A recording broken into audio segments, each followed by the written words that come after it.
We've learned a lot over the past 5 years. I guess it's 6.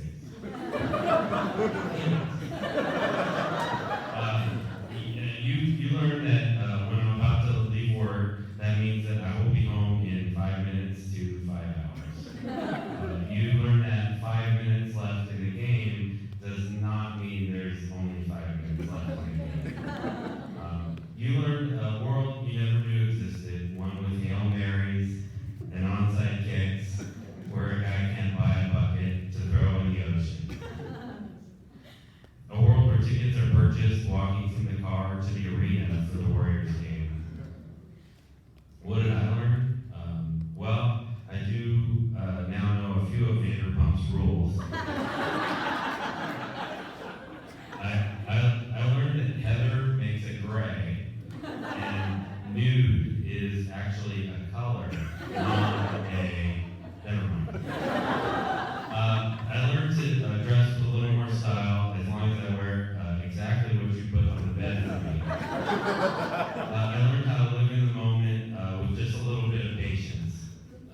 And last, I learned about empathy, compassion, and unconditional love.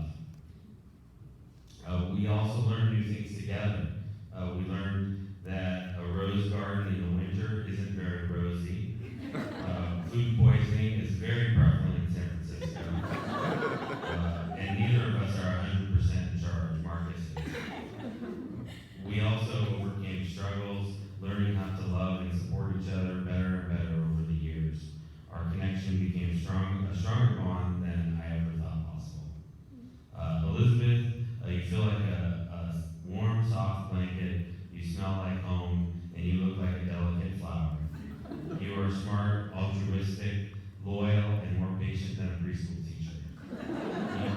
You live life with the purest, most open heart and mind of anyone I've ever met. This is all proof that opposites attract.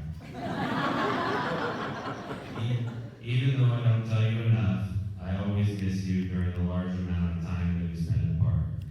You are my menu interpreter, my clothing purchaser.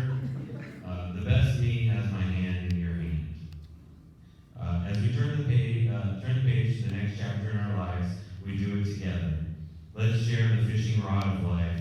I'll throw out a line for us while you, of course, try to reel us right back in. Let's make our hearts race, running late for a plane to somewhere we have no place to stay. Then let's find roads we've never seen to sunsets we're not supposed to miss. I promise to mix in some champagne instead of Coors Lights, mix in more one-on-ones and less one-on-nones, and mix in more hand-holding instead of phone-holding. I promise to continue making Instagram content for you, continue making you incredibly nervous, and continue making you laugh until you start snoring. I promise to share with you, as long as it's not your mother's leftovers,